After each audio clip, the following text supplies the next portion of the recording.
ओम नमः भगवते वासुदेवाय नमः।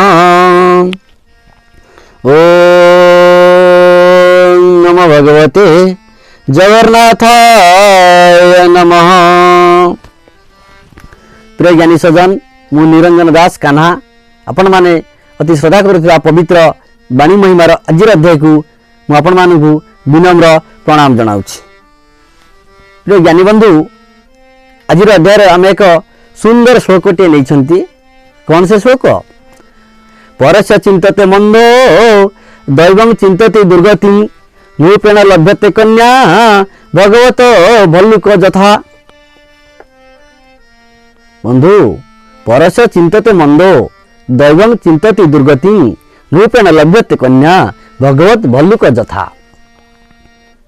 आमे माने समस्ते जानिचंती जे पांचे परर मंद तारा पांचंती गोविंद। जे परर मंद चिंता करे गोविंद ताको उचित शिक्षा दियंती। कहीं बंधु, आमे तो जनक विरोध रे अंतर भितर अमंगल चिंता कले प्रभु कहीं तो देखी ना दिना प्रभु किपरि शिक्षा देले, किपरि उचित दंड देउछंती। तार वास्तव कथा हला जहा मु करई जहा मु कहई जहा मु चिंतई मने जगतर कर्ता परमेश्वर जानुछंती प्रतिक्षणे। तेणु ये प्राणी जहा करे जहा चिंता करे जहा कहे केही न जानिले मध्य जगतर कर्ता परमेश्वर ही जानुछंती।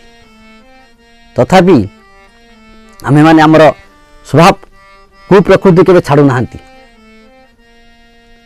बंधु, परर अमंगल चिंता कले किपरि प्रभु दंड दियंती सुंदर कथाटी आम आलोचना करिबा। विगत दिन रे पश्चिम देश रे गोटे उजानी नामक गोटे नगर थिला। उजानी नगर बंधु, से नगर रे अनेक व्यक्ति बास करुथिले। सेमानक मध्य रे सरदाकर नाम रे जने साधव रहुथिले। परिवार कहले तांकर दुई जन स्त्री। प्रथम स्त्री हेले लीलावती, द्वितीय स्त्री हेले रत्नावती।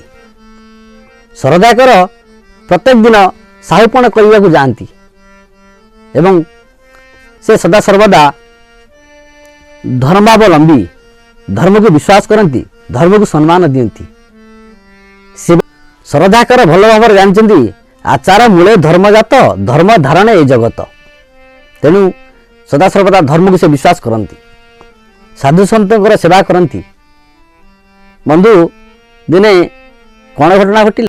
उभय पत्नी लीलावती कहतु कि रत्नावती कहतु, उभय स्वामी को सदा सर्वदा भक्ति करती, पूजा करती, स्वामी को कथा सम्मान दियंती। कहीं उभय स्त्री भल भाव बुझीचंती स्वामी गुरु स्वामी परम बांधव स्वामी सेवा नारी धर्म स्वामी पादे भक्ति अर्चनार मती अर्पित करिबु कर्म।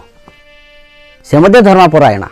तेणु स्वामींकर सदा सर्वदा सेवा करती, स्वामी कथा को सम्मान दियंती। भारी आनंद रे तांकर संसार डंगा चली थाए। दिनकर कथा जने सन्यासी। बंधु, से सन्यासी किए ना? से सन्यासी जनक होचंदी भगवत नामक जने सन्यासी।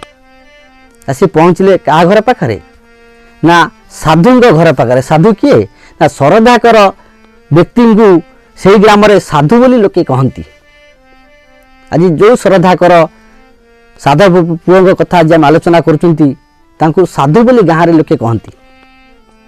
से साधु जनक जेते बेले ताका गृह रे पहुँची सरदाकर कौन कले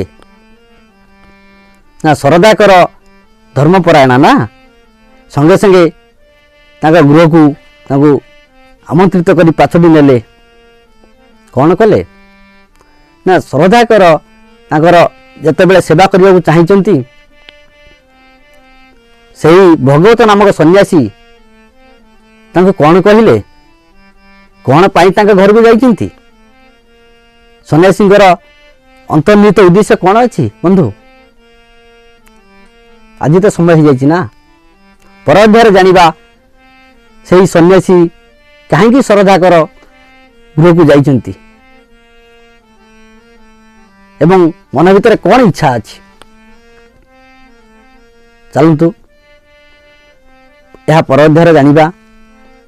ପ୍ରିୟ ବନ୍ଧୁ, ଯଦି ଆପଣମାନେ ଆମର ଏହି ବାଣୀ ମହିମା ଚ୍ୟାନେଲକୁ ନୂଆ କରି ଦେଖୁଥାନ୍ତି ତେବେ ଆମକୁ ଉତ୍ସାହପୂର୍ବକ ଆମର ଏହି ବାଣୀ ମହିମା ଚ୍ୟାନେଲକୁ ସବସ୍କ୍ରାଇବ୍ କରନ୍ତୁ, ସେୟାର କରନ୍ତୁ, ଲାଇକ୍ ଦିଅନ୍ତୁ, କମେଣ୍ଟ ମଧ୍ୟ କରନ୍ତୁ। ଜୟ ଜଗନ୍ନାଥ।